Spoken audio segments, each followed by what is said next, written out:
एक वर्ग का क्षेत्रफल ज्ञात करें जिसकी भुजा है 6x ऋण 5y। तो यहां पर मैं एक वर्ग बना लेता हूं। तो ये आ गया हमारा वर्ग और हमें दिया गया है कि इसकी जो भुजा है वो है 6x ऋण 5। अब क्योंकि ये वर्ग है तो इसकी सभी भुजाओं की जो लंबाई है वो 6x ऋण 5 होगी।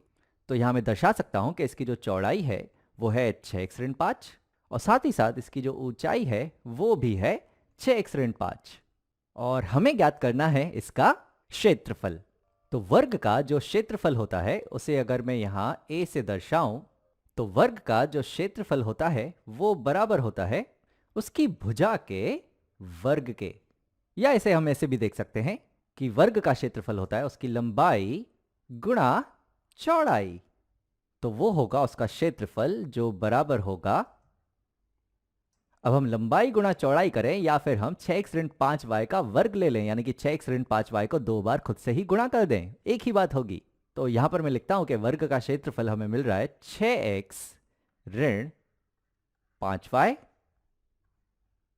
गुणा 6x ऋण 5y। अब यहां पर हम बंटन धर्म का उपयोग करके इस 6x को इस कोष्ठक से गुणा कर लेंगे और फिर इस ऋण 5y को इस कोष्ठक से गुणा कर लेंगे। तो चलो देखते हैं हमें क्या मिलता है। तो यहां पर हमें जो क्षेत्रफल है वो बराबर मिलेगा। पहले हम ले रहे हैं ये 6x, तो यहां आ जाएगा 6x और उसे हम गुणा कर रहे हैं इस कोष्ठक से जो है 6x ऋण 5y। तो ये गुणा हो जाएगा 6x ऋण 5y से। और फिर हम लेंगे ये ऋण 5y, तो यहां आ जाएगा ऋण 5y और इसे हम गुणा कर रहे हैं इस कोष्ठक से जो है 6x ऋण 5y। तो ये गुणा हो जाएगा 6x ऋण 5y से। अब यहां पर दोबारा हम बंटन धर का उपयोग करके इस 6x को 6x से गुणा कर लेते हैं और इस 6x को ऋण 5y से गुणा कर लेते हैं। तो यहां पर भी हम बंटन धर्म का उपयोग कर रहे हैं और देखते हैं हमें क्या मिलता है। तो यहां पर हमें मिलेगा कि ये बराबर होगा 6x गुणा 6x, ये हो जाएंगे 36x का वर्ग, 6x गुणा ऋण 5y, ये हो जाएंगे ऋण 30xy। अब दोबारा हम बंटन धर्म का उपयोग करके इस ऋण 5y को इस कोष्ठक से गुणा कर लेंगे, यानी कि यहाँ पर जो ऋण 5y है वो पहले गुणा होगा 6x से, फिर ऋण 5y गुणा होगा ऋण 5y से। तो ऋण 5y गुणा 6x ये आएंगे ऋण 30xy और ऋण 5y गुणा ऋण 5y हो जाएंगे धन 25y का वर्ग। तो यहां पर हमें जो कुल उत्तर है हमारे वर्ग के क्षेत्रफल का वो मिल रहा है। ये है हमारे पास 36x का वर्ग और यहां पर हमारे पास दो समान पद हैं, ऋण 30xy ऋण 30xy, तो ये हो जाएंगे कुल ऋण 60xy और यहां पर हमारे पास धन 25y का वर्ग।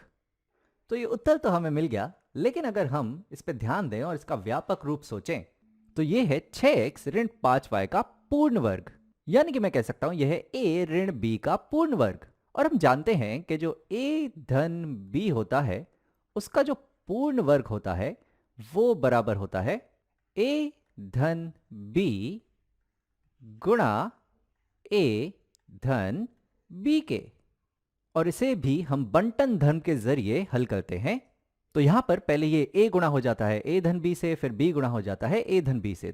तो यहां पर जो है हमें मिलता है a गुणा a धन b और आगे हमें मिलता है धन b गुणा a धन b। तो ये हमें यहां बराबर मिलता है। दोबारा बंटन धर का उपयोग करके हम इस a को a से गुणा करते हैं, फिर इस a को b से गुणा करते हैं। तो यहां पर हमें मिलता है a गुणा a, यानी कि ये हो जाता है a का वर्ग और फिर है a गुणा धन b, तो ये आ जाता है धन a b। और फिर हम इस धन b को गुणा करते हैं इस कोष्ठक से a धन b से, तो हमें मिलता है धन b गुणा a, जिसे हम धन a भी लिख सकते हैं। तो ये होगा धन a b और आगे है धन b गुणा धन b, तो ये है धन b का वर्ग। अब यहां पर अगर तुम देखो तो ये हमें बराबर मिल रहा है a का वर्ग धन धन ab, यानी ये होंगे धन 2ab धन b का वर्ग। तो यानी कि a धन b का पूर्ण वर्ग होता है a का वर्ग धन 2ab धन b का वर्ग। अब अगर हम यही सूत्र ये 6x ऋण 5y के पूर्ण वर्ग को हल करने के लिए लगाएं तो देखते हैं हमें क्या मिलेगा। तो हमारे पास है 6x ऋण 5y का पूर्ण वर्ग। तो यहां पर जो पहला पद है a वो है 6x और जो दूसरा पद है b वो है ऋण 5y। अब यहां पर अगर इसकी तुलना हम a धन b के पूर्ण वर्ग से करें तो जो a है वो है 6x और जो b है वो है ऋण 5y। तो हमें यहां मिलेगा a का वर्ग धन 2ab धन b का वर्ग। तो चलो देखते हैं ये क्या होगा। तो यहां पर है a का वर्ग यानी कि 6x का वर्ग, तो यहां आएगा 6x का वर्ग धन 2ab, 2a जो है 6x तो यहां आ जाएगा 6x गुणा b जो है ऋण 5y तो यहां आएगा ऋण 5y धन b का वर्ग यानी कि ऋण 5y का वर्ग तो यहां आएगा धन ऋण 5y का वर्ग।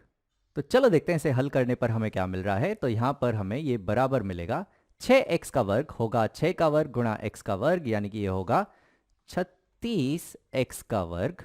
आगे हमारे पास धन 2 गुणा 6x गुणा ऋण 5y। अगर पहले संख्याओं को गुणा करें तो यहां पर है धन 2 गुणा 6 जो होंगे धन 12 और धन 12 गुणा ऋण 5 ये हो जाएंगे ऋण 60। तो यहां पर हमें मिल रहा है ऋण 60 और चर है हमारे पास x गुणा y तो यहां आ जाएगा x y। और आगे हमारे पास धन ऋण 5y का वर्ग यानी कि ऋण 5 का वर्ग गुणा y का वर्ग। तो ऋण 5 का वर्ग होगा धन 25 गुणा y का वर्ग होगा y का वर्ग तो यहां आएगा धन 25 y का वर्ग।